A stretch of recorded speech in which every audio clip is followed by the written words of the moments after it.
ఆమె రాజకీయాలు అడుగుపెట్టిన తొలి అడిగే ఒక ప్రపంచం. భర్త తోడ్పాటు నమ్ముకున్న బీఆర్ఎస్ నాయకులు ప్రోత్సాహం, ప్రజలకు సేవ చేయాలన్న పవిత్రమైన ఆశయం అన్ని కలిసి ఆమెను రాష్ట్రంలో ఉత్తమ మున్సిపల్ చైర్పర్సన్ గా నిలబెట్టాయి. కుటుంబంలో అమ్మగా, మున్సిపాలిటీ ప్రజలకు పెద్దమ్మగా 5 ఏళ్ల తన సుపరిపాలనలో కోవిడ్ లాంటి కష్టాలను సైతం చిరునవ్వుతో ఎదుర్కొని ప్రజలను కంటికి రెప్పలా కాపాడుతున్నారు. అంది వచ్చిన అవకాశాన్ని సద్వినియోగం చేసుకుని శబాస్ అనిపించుకున్నారు. రాజకీయంగా, సామాజికంగా ఎంతో చైతన్యవంతమైన కొత్తగూడెం జిల్లా కేంద్రంలో తన పేరు చిరస్థాయిగా నిలిచిపోయేలా ప్రజల మనసులో చెరగని ముద్ర వేసుకున్నారు. ఆమె ఎవరో కాదు, కొత్తగూడెం మున్సిపల్ చైర్పర్సన్ కాపు సీతాలక్ష్మి. ప్రజాసేవలో తనకు ఎదురైన ఎన్నో సవాళ్లను ధీటుగా ఎదుర్కొని తన సత్తా ఏమిటో నిరూపించుకున్నారు. 5 ఏళ్ల పదవి కాలం పూర్తి చేసుకుని టీఆర్ఎస్ వర్కింగ్ ప్రెసిడెంట్ కేటీఆర్ తో సహా బీఆర్ఎస్ పార్టీ పెద్దలతో ప్రశంసలు అందుకున్నారు. దాదాపు 320 కోట్ల నిధులను తెచ్చి కొత్తగూడెం మున్సిపాలిటీని అభివృద్ధిలో కొత్త పుంతలు తొక్కించి దట్ ఈజ్ సీతాలక్ష్మి అనిపించుకున్నారు. రాజకీయాలలో ప్రజాసేవకు అన్ని వేళల అవకాశం ఉంటుందని, ప్రజలకు సేవ చేయడమే ఒక అదృష్టమని భావించే కొత్తగూడెం మున్సిపల్ తాజా మాజీ చైర్పర్సన్ కాపు సీతాలక్ష్మితో మా ఖమ్మం జిల్లా ప్రతినిధి వనం నాగయ్య ఫేస్ టు ఫేస్. ఎప్పుడు వచ్చామన్నది కాదన్నయ్య, బుల్లెట్ దిగిందా లేదా. ఈ యొక్క డైలాగ్ మహేష్ బాబు నోటి నుంచి వచ్చిన ఈ డైలాగ్ ఎంత పాపులరో మనకు తెలుసు. అలాగే క్రియాశీల రాజకీయాల్లో ఎంతో ఒత్తిళ్లు, అనేకమైనటువంటి నిర్బంధాల నేపథ్యంలో రాజకీయాల్లో అడుగుపెట్టిన తొలి అడిగే ప్రపంచంలో మార్చుకొని కొత్తగూడెం కేంద్రంగా అలుపెరగని రాజకీయాలకి ఒక భవిష్యత్తు కార్యాచరణకి మంచి పవిత్రమైన ఆశయంతో ఆమె వేసిన అడుగులు సత్ఫలితాలు ఇస్తున్నాయి. అంతేకాదు, తను రాజకీయాల్లో అడుగుపెట్టిన తొలి అడుగే ప్రభంజనమై రాష్ట్ర స్థాయిలో ఉత్తమ మున్సిపాలిటీగా ఎంపిక కావడంతో పాటు 100 కోట్ల నిధుల్ని తీసుకొచ్చి నియోజకవర్గ తన యొక్క మున్సిపాలిటీ ఖర్చు పెట్టడంతో పాటు మున్సిపాలిటీలో ఉన్న ప్రతి కుటుంబానికి తన రక్షణగా నిలిచారు. కోవిడ్ కష్టకాలంతో పాటు అనేక సందర్భాల్లో అండగా నిలిచి తను కూడా ఎంతో మానసిక క్షోభను అనుభవించింది. కొన్ని సందర్భాల్లో ఆమె ఎవరో కాదు, కొత్తగూడెంకు సీతమ్మగా, లక్ష్మిగా, సీతాలక్ష్మిగా ఉంటూ కొత్తగూడెం మున్సిపల్ చైర్మన్గా ఉన్నటువంటి సీతాలక్ష్మి గారి గురించి మనం ఇదంతా చెప్పుకునేది. అన్నప్రాసన రోజే ఆవకాయతో తిన్నట్టుగా, ఓనమాలు నేర్చిన రోజే పుస్తకాన్ని చదివినట్టుగా తను రాజకీయాల్లోకి వచ్చిన అనతి కాలంలోనే ఏకంగా రాష్ట్ర స్థాయి పార్టీ అగ్రనేతల యొక్క ప్రశంసలు అందుకున్నారు. ఉత్తమ సేవ పురస్కారం కూడా అందుకున్నారు. ఇప్పుడు ఆమె గత 5 సంవత్సరాల పదవీ కాలంలో చేసినటువంటి ఒక సుదీర్ఘమైనటువంటి అనుభవాన్ని 5 ఏళ్లలో ఎంతో ఆర్జించారు. దీనికి సంబంధించి ఆమె యొక్క అంతరంగాన్ని ఈరోజు కెరటం నుంచి తెలుసుకునేందుకు నేరుగా కొత్తగూడెంలోని ఆమె దగ్గరికి మనం వెళ్ళడం జరిగింది. ఈ సందర్భంగా సీతాలక్ష్మి గారిని కెరటం న్యూస్కు సగర్వంగా పరిచయం చేస్తూ, అమ్మా నమస్తే. నమస్తే నాగయ్య గారు. అక్క, ముందు మీకు నూతన సంవత్సర శుభాకాంక్షలు. థ్యాంక్ యూ అన్న. Wish the same. మీరు నూతన సంవత్సరంలోనే ఏకంగా పార్టీ అగ్రనాయకుడిగా ఉన్నటువంటి, కాబోయే చీఫ్గా ఉన్నటువంటి ఒక కేటీఆర్ గారితో మీరు చాలా ప్రశంసలు, అభినందనలు అందుకున్నారు. 5 ఏళ్ల పదవీ కాలం మీకు ఎలాంటి సంతృప్తినిచ్చింది? చాలా ఒక మిడిల్ క్లాస్ మహిళను అయినప్పటికీ కూడా నా భర్త నన్ను రాజకీయాల్లో తీసుకొచ్చి సొసైటీ ఇట్లా ఉంటుందని తెలియపరిచిన నా భర్తకు ముందుగా నేను పాదాభివందనాలు తెలియపరుస్తూ చాలా హ్యాపీగా ఎంజాయ్ చేస్తూ, కొన్ని ఒడిదుడుకులు ఉన్నప్పటికీ కూడా చాలా ఎంజాయ్ చేస్తూ వర్క్ని, నా మున్సిపాలిటీ నేను తీసుకుంటున్న 19,500 శాలరీకి న్యాయం చేయాలి అని 8 గంటలు ఖచ్చితంగా కష్టపడి వర్క్ చేసి ప్రజల్లోనే ఉండి పనిచేసి ఎన్నో అవార్డులు తీసుకొచ్చుకోవడం జరిగింది. చాలా సంతోషం అన్న. 5 సంవత్సరాల కాలం అయిపోయిన తర్వాత ఖచ్చితంగా ప్రజాక్షేత్రంలోనే ఉంటాను, ప్రతిపక్షంలోనే ఉంటాను అని చెప్పడం కూడా జరిగింది. లాస్ట్ రోజు సెండ్ ఆఫ్ నాడు మున్సిపల్ కమిషనర్ గారి అధ్యక్షతన జరిగింది మీటింగ్.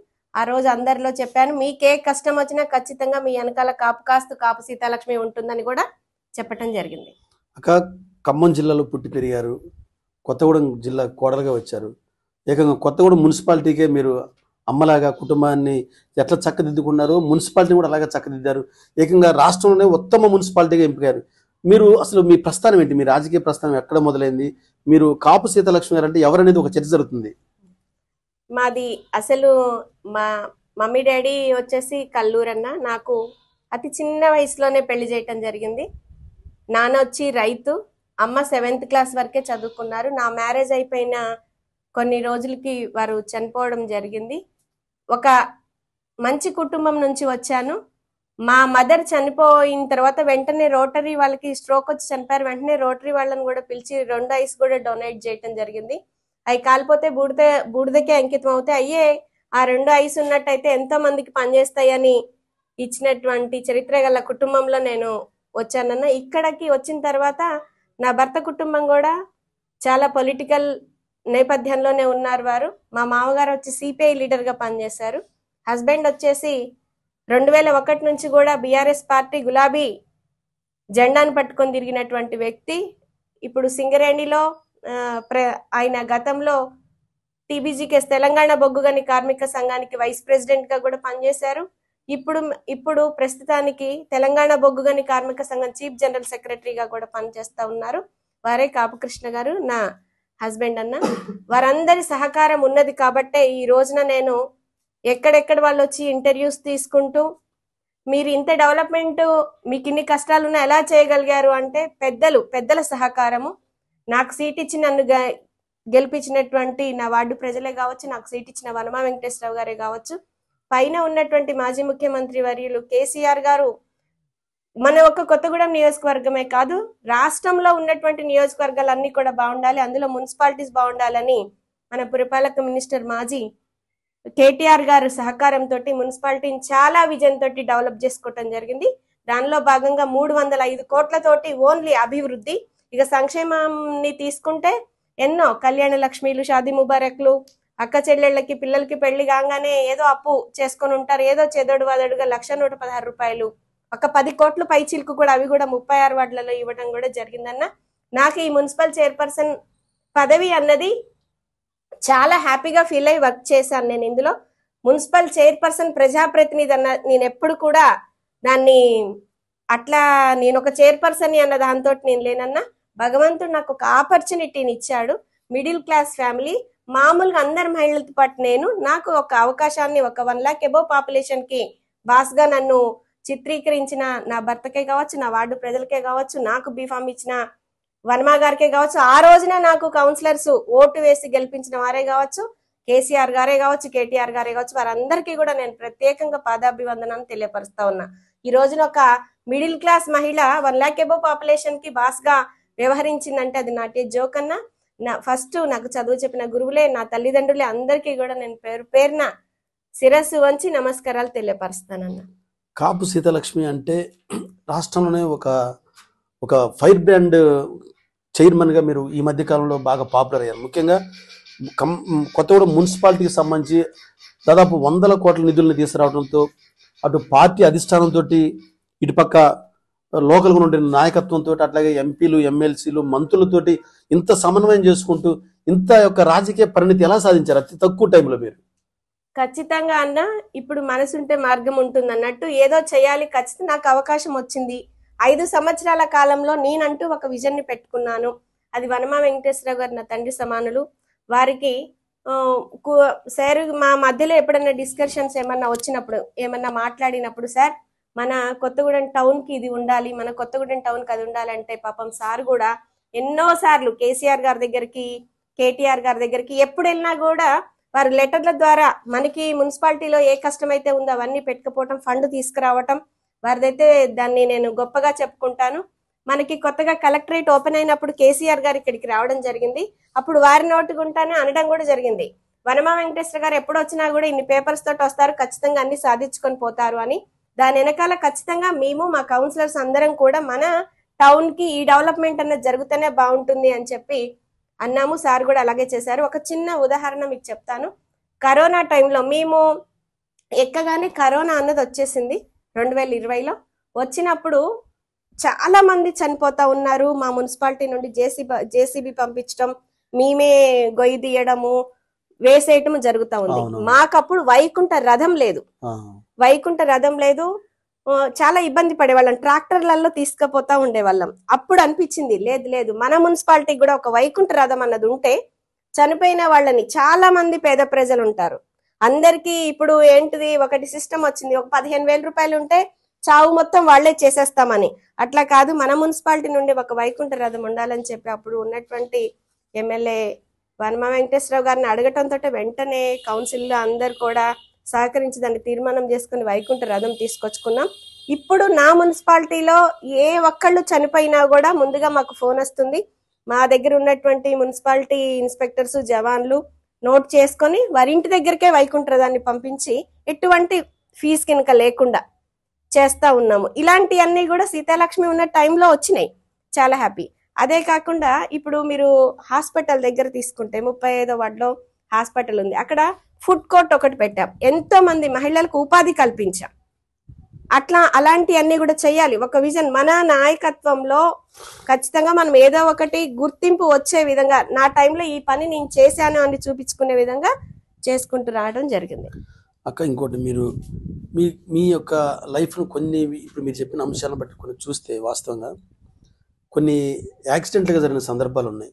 అమ్మ చిన్న వయసులోనే మీరు దూరం కావటం, మీకు పెళ్లి కావటం కూడా చిన్న వయసులోనే, అంటే అంతగా పరిణతి చెందినప్పుడు పెళ్ళైన అతి కొద్ది రోజుల్లోనే మళ్ళీ అనుకోని విధంగా రాజకీయాల వైపు మీరు అడుగులు వేయటం, అనుకున్నది తడవుగా మీరు గెలవడంతో పాటు అనుకోకుండా మళ్ళీ మీరు చైర్మన్ కావటం, చైర్మన్ అయిన కొద్ది రోజుల తర్వాత మళ్ళీ మీ చైర్మన్ పదవి దించాలని కూడా చాలా పెద్ద ఎత్తున మీరు ఒక పద్మవ్యూహంలో చిక్కున్నారు.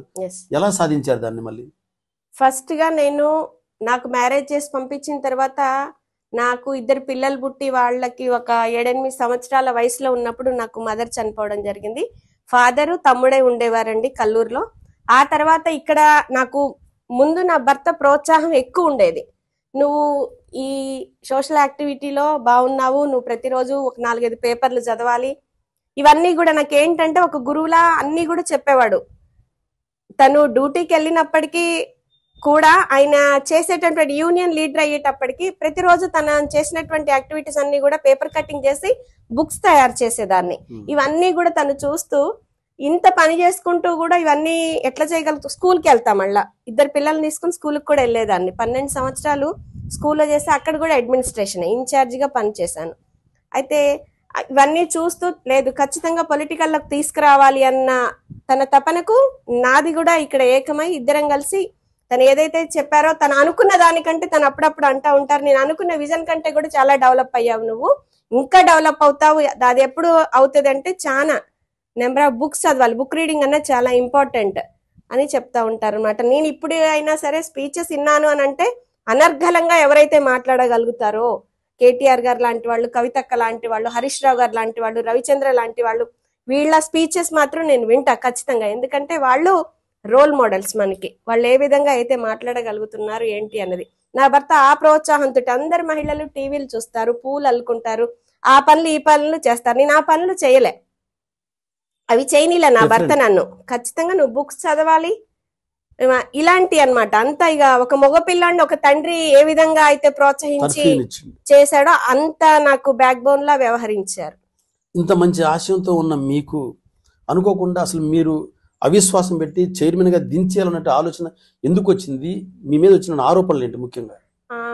ఇప్పుడు మున్సిపల్ చైర్పర్సన్ గా కావాలని చాలా మంది మన కొత్తగూడెం మున్సిపాలిటీలో చాలా మంది మహిళలకి ఉన్నది. అయినప్పటికీ కూడా వనమ గారి కుటుంబం పలానా కాపు సీతాలక్ష్మిని తీసుకురావాలి అని ఒకటి, అక్కడ ఉన్నటువంటి పై నాయకత్వం మన కాపు కృష్ణ అంటే ఉద్యమకారుడు భార్యకి ఇచ్చినట్టయితే బాగుంటుంది, మనం కూడా పార్టీకి న్యాయం చేసిన వాళ్ళం అవుతామని చెప్పి ఆ రోజున అక్కడ ఉన్నటువంటి కేటీఆర్ గారు కావచ్చు, ఇక్కడ ఉన్నటువంటి వనమ వెంకటేశ్వరరావు గారు, అదే విధంగా మంత్రులందరి సహకారంతో నేను మున్సిపల్ చైర్పర్సన్ అయ్యాను. అయినా అతి తక్కువ 3 సంవత్సరాల కాలంలోనే ఎక్కడ లేని పేరు ఈ కౌన్సిల్ కి సంపాదించి పెట్టడం జరిగింది. అంటే ఖచ్చితంగా హార్డ్ వర్క్.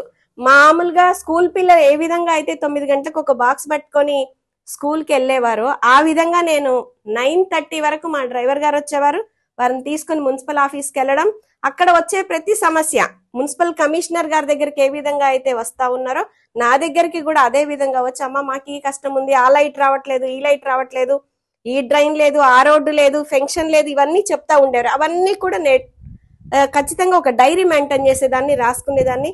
నా సంబంధిత అధికారులందరినీ కూడా పిలిచి పలానా వార్డులో ఈ సమస్య ఉందని చెప్పి ఎప్పుడప్పుడు నేను క్లియర్ చేసుకునేదాన్ని.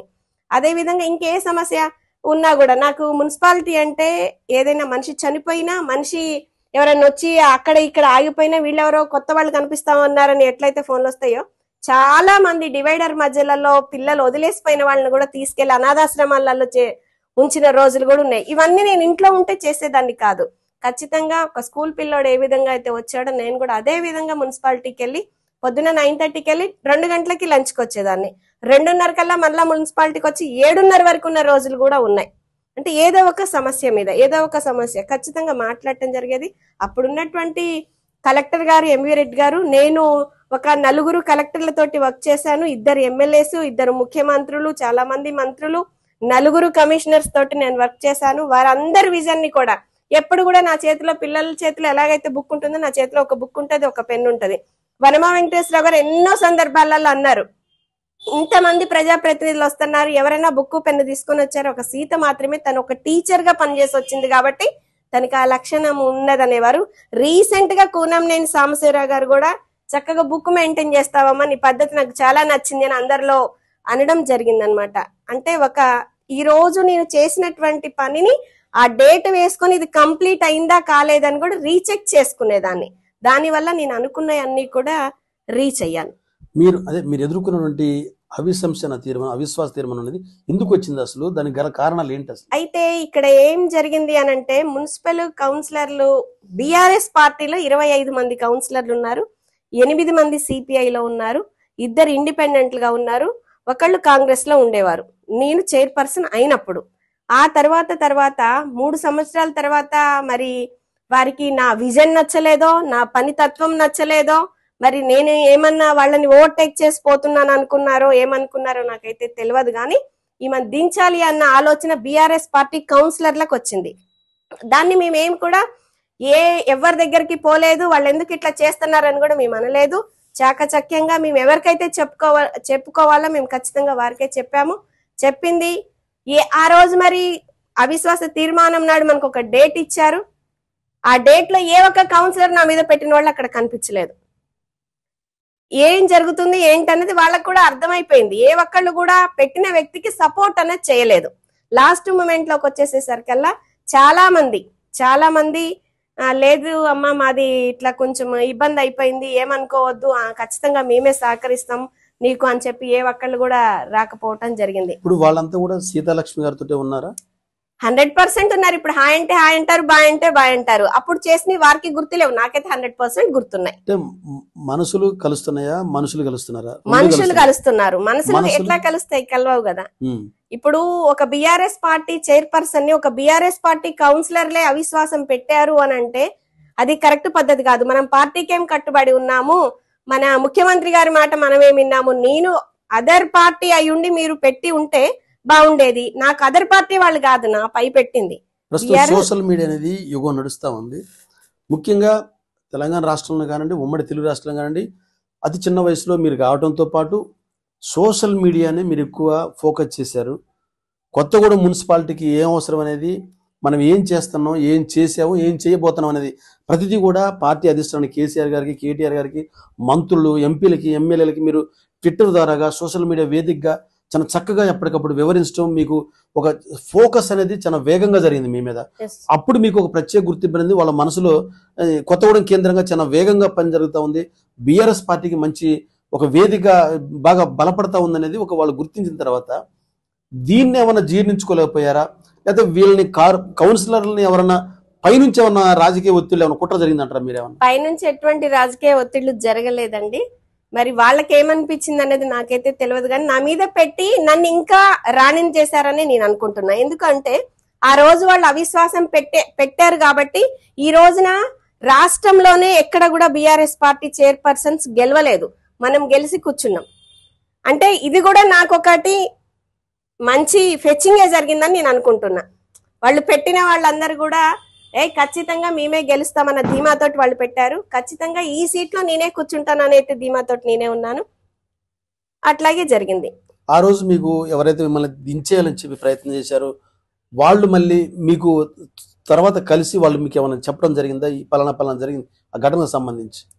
అట్లా ఎవరు ఇక దానికోసం మేము డిస్కషన్ చేయదలుచుకోలేదండి. నా సార్ ఒకటే చెప్పిండు, కొన్ని జరుగుతానే ఉంటాయి, అవన్నీ నీ మంచికే జరుగుతాయి. అసలు నువ్వు ఎవరు ఎక్కడ కలిసినా కూడా నీకు తెలియవలసింది ఒకటే, నీ శత్రువు నీకు ఎదురుపడ్డా నువ్వు 2 చేతులెత్తి సంస్కారంగా నమస్కారం చేయటం అనేది చాలా ఇంపార్టెంట్ అని చెప్పిండు. నేను అదే విధంగా ఫాలో అవుతూ వచ్చాను.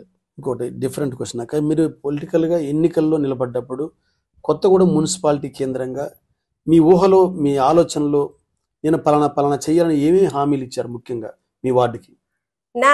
ఇప్పుడు నేను వాయిస్ ఒకటి రిలీజ్ చేయడం జరిగిందండి. అప్పుడు మామూలుగా మనం ఎలక్షన్స్ కి ముందు కౌన్సిలర్ గా 6వ వార్డుకి కౌన్సిలర్ గా బీఆర్ఎస్ పార్టీ తరఫున నేను పోటీ చేసేటప్పుడు మేము కొన్ని ఎజెండాగా పెట్టుకున్నాము. దాంట్లో భాగంగా పబ్లిక్ టాయిలెట్స్ నా వార్డుకి వచ్చి మెయిన్ రోడ్ మీద ఉంటుంది, పబ్లిక్ టాయిలెట్స్ లేవు అని చెప్పి ఖచ్చితంగా నేను గెలిచిన తర్వాత పబ్లిక్ టాయిలెట్స్ ఒకటి ఏర్పాటు చేస్తామని చెప్పాము. 100% గెలిచిన 1 ఇయర్కే అది ఒకటి చేసేసాము. రెండోది వచ్చేసి డోర్ టు డోర్ స్వచ్ఛ ఆటోని, గతంలో చెత్త తీసుకుపోయే నాదుడే లేడు, అది క్లియర్ చేస్తున్నాము. నా ఒక్క వార్డుకే కాదండి, నా దగ్గర ఉన్న 36 వార్డులకు కూడా డోర్ టు డోర్ వెళ్లే విధంగా స్వచ్ఛ ఆటోస్ ను పంపించడం జరిగింది. కొత్తగూడెం మున్సిపాలిటీలో గతంలో 4-5 ఉండేవి. మేము వచ్చిన తర్వాత మా కౌన్సిల్ ఎమ్మెల్యే సహకారంతో కలెక్టర్ల సహకారంతో 42 స్వచ్ఛ ఆటోస్ ఉన్నాయి ఇప్పుడు. అంటే ఎక్కడ కూడా చెత్త పడితే ఇమీడియట్లీ రిమూవ్ చేసుకునే విధంగా ఈ కొత్తగూడెం మున్సిపాలిటీ తయారైంది. అంటే దాన్ని ఒక విజన్ తోటే ముందుకెళ్ళాము. అదొకటి. నెక్స్ట్ వచ్చేసి బస్ షెల్టర్ కావాలి అని చెప్పారు నా వార్డు వాళ్ళు. దాన్ని బస్ షెల్టరే కాకుండా మనకి ఈ రోజున మనం చదువుకున్నాము, మహిళలకు కూడా రిజర్వేషన్ కల్పించినటువంటి బాబాసాహెబ్ అంబేద్కర్ గారి బొమ్మను కూడా బస్ షెల్టర్ లో ఏర్పాటు చేసుకోవడం జరిగింది. అంతేకాకుండా ఇంకా నేను అనుకోని అన్ని కూడా, వాళ్ళు అసలు ఊహించని అన్ని కూడా, రోడ్లు, డ్రైన్లు, పంపులు, బోరింగ్లు, పార్కులు ఎన్నో అన్నమాట, ఇంకా ఓపెన్ జిమ్స్, ఇవన్నీ కూడా చేశాము. వాళ్ళందరూ కూడా చాలా హ్యాపీగా ఉన్నారు. నా వార్డు పక్కా బీఆర్ఎస్ వార్డు అండి, ఫస్ట్ నుంచి కూడాను బీఆర్ఎస్ వార్డు. వాళ్ళందరికీ కూడా తెలుసు ఎవరేంటి అన్నది, వాళ్ళందరికీ కూడా తెలుసు. సరే, రాజకీయాల్లో తొలి అడిగే మీరు చాలా ప్రభంజనంగా వేశారు. తర్వాత మీ యొక్క పొలిటికల్ జర్నీలో మీకు వచ్చిన ఒక మంచి అవకాశాన్ని కూడా సద్వినియోగం చేసుకున్నారు. మీ ప్రస్థానం ఏంటో కూడా రాష్ట్ర స్థాయిలో చూపించారు, ఉత్తమ పురస్కారం కూడా తీసుకున్నారు. ఇప్పుడు కొత్తగూడెం మున్సిపాలిటీలో కాపు సీతాలక్ష్మమ్మ చేసిన పని ఇది అనేది ఎప్పటికి 10 కాలాలు గుర్తుండే పని ఏముందంటారు మీరు ముఖ్యంగా? నేను ఎక్కిన మున్సిపల్ చైర్పర్సన్ అయినప్పుడు మీ అందరికీ కూడా తెలిసే ఉంటుంది, చాలా పేపర్లలో కూడా వచ్చింది under ground bridge. Under ground bridge అన్నది ఎప్పటికీ వర్షం వచ్చిందంటే చిన్న వర్షానికి కూడా చాలా వాటర్ ఆగిపోయేది అక్కడ. ఒక్కటే అనుకున్నాను, ఎంవి రెడ్డి కలెక్టర్ గారు మాకు 15 రోజులకు ఒకసారి రివ్యూ పెట్టేవారు. Municipal chairperson with commissioner, all district officers ఉండేవారు అనమాట. అన్ని సెక్షన్స్ నుంచి ఉండేవారు. ఫస్ట్ నేను రేజ్ చేసిన ప్రాబ్లం అండర్ గ్రౌండ్ బ్రిడ్జ్. అక్కడ వాటర్ ఆగకుండా మనం ఖచ్చితంగా అక్కడ ఒక సొల్యూషన్ మనం చేయాలి సార్ అని అంటే, ఇమీడియట్లీ అక్కడ ఉన్నటువంటి ఇరిగేషన్ వాళ్ళను అందరినీ కూడా పిలిపించి, మా ఇంజనీరింగ్ సెక్షన్ కమిషనర్ అందరం కలిసి, వన్మ వెంకటేశ్వరరావు గారు కూడా వచ్చారు ఆ రోజున, దాన్ని చూసి immediately Anudeep collector additional collector గా ఉన్నారు అప్పుడు, ఒక 50 లక్షలతోటి ఇక్కడ పెద్ద డ్రైన్ కల్వట్ లాగా చేసినట్టయితే ఈ వాటర్ అన్ని కూడా ఆగకుండా పోతాయి అని చెప్పడంతో యుద్ధ ప్రాతిపదికన ఖచ్చితంగా కౌన్సిల్ అది పెట్టి చేయించాము. చుక్క వాటర్ ఈ రోజున ఆగకుండా పోతున్నాయి అంటే that credit goes to only Seethalakshmi. ఎందుకు అని అంటే నేను కష్టపడి చేశాను, అది నేను కలెక్టర్ గారి దగ్గర ఐడెంటిఫై చేసిందే నేను. ఎప్పటికప్పుడు అక్కడ ఏం చేసేవారు, గుంటల్లా ఉంటే దానికి ఎంతకే కాంక్రీట్ బయటం అది చేయటం తాత్కాలికమైనటువంటి చేశారు, కానీ ఎప్పటికీ పర్మనెంట్ సొల్యూషన్ అన్నది మా కౌన్సిల్లోనే, మా నియోజకవర్గంలో ఉన్న వనమ వెంకటేశ్వరరావు కౌన్సిలర్ల సహకారంతో అది జరిగింది. మీరు మీ పదవీ కాలంలో 100 కోట్ల నిధులు తీసుకొచ్చారు అక్క. ముఖ్యంగా ఇంత డబ్బు రావడంలో అప్పుడు అధికార పార్టీ ఉన్నటువంటి బీఆర్ఎస్ పార్టీకి మంత్రులు, ఎమ్మెల్యేలు, ఎంపీలు ఉన్నారు. వాళ్ళలో మీకు ముఖ్యంగా మిమ్మల్ని ప్రోత్సహించిన ముఖ్య నాయకులు ఎవరున్నారు? నన్ను బాగా ప్రోత్సహించింది, ఖచ్చితంగా నీ దగ్గర టాలెంట్ ఉందిరా, నువ్వు ముందుకు దూసుకపో, నువ్వు చేయగలుగుతావు అని నన్ను బాగా చెప్పింది ఖచ్చితంగా పువ్వాడ అజయ్ గారు, అదే విధంగా రాజ్యసభ సభ్యులు రవిచంద్ర గారు, తాతామద్ గారు. బాగా నన్ను వనమ వెంకటేశ్వరరావు గారు కూడా, కాకపోతే వీళ్ళు బాగా అన్నమాట, నీ మంచి విజన్ ఉంది, అసలు మా దగ్గర డివైడర్లు కనీసం సెంట్రల్ లైటింగ్ కూడా లేదు కదా, ఇవన్నీ కూడా మేము వచ్చిన తర్వాత ఏర్పడినవే, ఈవెన్ ఫుట్సల్ కోర్ట్సే కావచ్చు, ఎన్నో యూత్ అని కూడా ఉద్దేశించి మన బలరాం, ఇప్పుడు ఉన్నటువంటి బలరాం గారు, సిడిఎంఏ గారు, అందరు ప్రతి ఒక్కరు కూడా మా స్పోర్ట్స్ దగ్గరికి వచ్చి ఆడుకొని వెళ్ళిన వారే. మీరు మున్సిపల్ చైర్పర్సన్ గా అన్నీ చేశాను నా యొక్క మున్సిపాలిటీలో అనేటువంటి ఉన్నాయా, ఇంకా నేను చేయలేకపోయాను అనేటువంటి ఫీల్ అవుతున్నటువంటి అంశాలు కీలకమైన ఏమైనా మిస్ అయ్యాయి? నేను అనుకున్న విజన్ లో ఇంకా చేయవలసినవి చాలా ఉన్నాయి. రోడ్లు, డ్రైన్లు, లైట్లు, వాటర్ అనే నిరంతర ప్రక్రియ. అది ఎప్పటికీ కూడా జరిగేటటువంటి ప్రక్రియ. మనకి కూడా ఒక హైదరాబాద్, ఒక ఖమ్మం లాగా ఉండాలి అని అంటే ఖచ్చితంగా ఐటీ హబ్స్ రావాలి. హైదరాబాద్, ఖమ్మంలో ఏ విధంగా ఉపాధి, ఎంతో మంది నిరుద్యోగులు ఉన్నారు, వారందరూ కూడా మన దగ్గర కూడా అట్లాంటివి ఉన్నట్టయితే ఖచ్చితంగా చదువుకున్న యువతకి ఎక్కడికో హైదరాబాద్, ఖమ్మం దాగా పోకుండా మన కొత్తగూడెంలోనే అయ్యే విధంగా ఉండాలని అదొక విజన్ ఉన్నది. అంతేకాకుండా ఇంటిగ్రేటెడ్ మార్కెట్ సగంలోనే ఆగిపోయింది, అదొకటి కంప్లీట్ అవ్వాలి. ఇక గౌరవ ఎమ్మెల్యే గారు, ఇప్పుడు ఉన్నటువంటి నియోజకవర్గ శాసనసభ్యులు కున్నంనేని సాంబశివరావు గారు ఎయిర్పోర్ట్ కోసం చెప్తా ఉన్నారు. దేవుడి దయ వల్ల అది ఎయిర్పోర్ట్ గినుక మనకి వచ్చినట్టయితే ఇక్కడ ఉన్నటువంటి రామవరం ఖచ్చితంగా డెవలప్మెంట్ లో ముందుంటుంది. అంతేకాకుండా ఇప్పుడు సింగరేణిలో ఎంతమంది కార్మికులు అయితే పనిచేస్తా శాలరీస్ తీసుకుంటున్నారో, అదే ఎయిర్పోర్ట్ వచ్చినట్టయితే ఇక్కడున్న యువత కూడా అంతమందికి ఉపాధి కలిగే అవకాశం ఉంది. దానికైతే ఖచ్చితంగా అది అవ్వాలి అతి త్వరగా. కున్నంనేని సాంబశివరావు గారు అసెంబ్లీలో మాట్లాడుతూనే ఉన్నారు, అన్ని చేస్తానన్నా.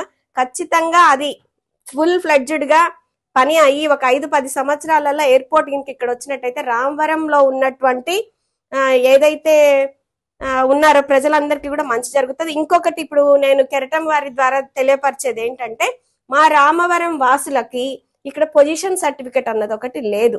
ఖచ్చితంగా అది కూడా ఉన్నట్టయితే ఇప్పుడున్నటువంటి ముఖ్యమంత్రి గారిని, నియోజకవర్గ శాసనసభ్యుల్ని, 3 మంత్రులు ఉన్నారు, వారందరికీ కూడా నేను తెలియపరిచేది ఒకటే, పొజిషన్ సర్టిఫికెట్ అనేది ఒకటి ఖచ్చితంగా ఉండాలి. మాకు పట్టా భూములు కాదు రామవరమే.